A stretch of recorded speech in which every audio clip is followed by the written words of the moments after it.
Georgia Tech's two early action rounds were double the trouble and double the fun during the 24-25 admissions cycle. That is the topic of today's video. My name is Craig Meister. I'm a college admissions coach. You can learn more about me and how you can work with me one-on-one throughout the entire college admissions process on my website, which is collegemeister.com. And if you're interested in learning about whether or not you are or your student is on track for selective college admission in the United States of America, visit areyouontracktogetin.com. Again, that's areyouontracktogetin.com, at which you will complete a free 3-minute assessment. Your results will be emailed to you right away, and they will help you clarify whether or not you are or your student is on track for selective college admission in the United States of America. The headline reads, Undergraduate Admission delivers decisions to over 36,000 students in Early Action 2. On Friday, January 31st, 36,185 students applying to Georgia Tech during the Early Action 2 phase received their admissions decisions. The admission rate for this group, which included both international and U.S. students outside of the state of Georgia, was 8.1%. Talk about double the trouble. The 2,950 admitted students hail from 80 countries, 49 states, and over 1,800 high schools around the globe. These admitted students join over 2,650 Georgia students admitted in the Early Action 1 Georgia-only application phase.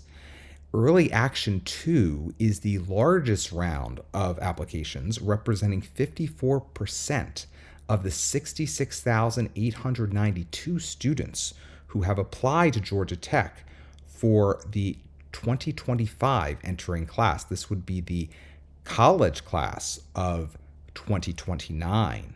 Again, this year, the Office of Undergraduate Admission received a record number of applications, up 12% from the year before. When we look more specifically at the Early Action 1 round, we see that on December 6th at 7 p.m., undergraduate admission decisions were delivered to over 8,100 students who applied to Georgia Tech during Early Action 1, the Institute's application phase designated for consideration of only Georgia students.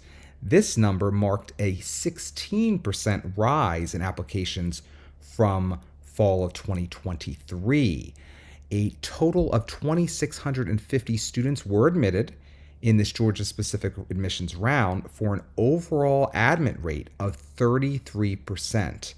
These accepted students hail from 114 Georgia counties and 404 high schools across the state of Georgia. So the spread, for those keeping track, is 33% acceptance rate for Early Action 1 for Georgia-only applicants, and for Early Action 2 for only non-Georgia applicants, those from both around the world and around the United States. The acceptance rate was 8.1%. I should also note that just over 23% of Early Action 2 applicants were deferred and will be reviewed again during regular decision.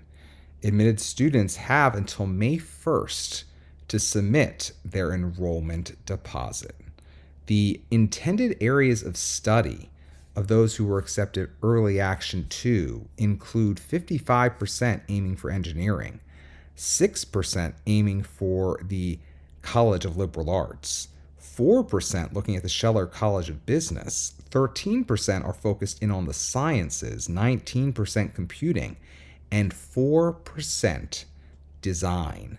58% are male, 42% are female. For Early Action 1, the ratios of male to female were quite different. 50% female, 50% male. In terms of intended areas of study, also somewhat different. 35% engineering, 11% liberal arts, 8% Scheller College of Business, 31% science, 11% computing, and 4% design. As we wrap things up, I want to remind you that you don't have to settle for the free videos alone. As you navigate the college admissions process, get the focused and personalized coaching and expertise you need to achieve your goals. My Smart Sessions meet you where you are in order to take you where you want to go. Meanwhile, if you want proactive support throughout the college application process and want to collaborate with a dedicated expert to submit applications that are simply meticulous, reserve your preferred Simply Meticulous experience as soon as possible. Space is limited due to the time and attention to detail required to pull off these extraordinary coaching experiences. No matter your distinctive objectives, you can achieve them. If you'd like to work with me one-on-one, visit my website, which is collegemeister.com. And when you've finished your Common App and want to know if it's as strong as possible and whether or not in its current condition your chances of admission are impressive, inconclusive, or inadequate, you need my pre-read. Getting my pre-read now means having me review your entire application, just like an admissions officer or admissions committee will review it later, and receiving by email no later than the time you reserve a comprehensive report highlighting what's working and what's not on your full Common App and one Common App supplement. If you've yet to submit your Common App, my pre-read may motivate you to make adjustments to it before your deadline. If you've already submitted your Common App, my pre-read will prepare you for what I deem to be your likely admissions outcome at the institution in question. To purchase my pre-read now, go to mypreread.com. Again, that's mypreread.com. If you enjoyed today's video, please give it a thumbs up and consider subscribing to my channel. As mentioned previously, if you'd like to work with me one-on-one throughout the college admissions process, visit my website, which is collegemeister.com.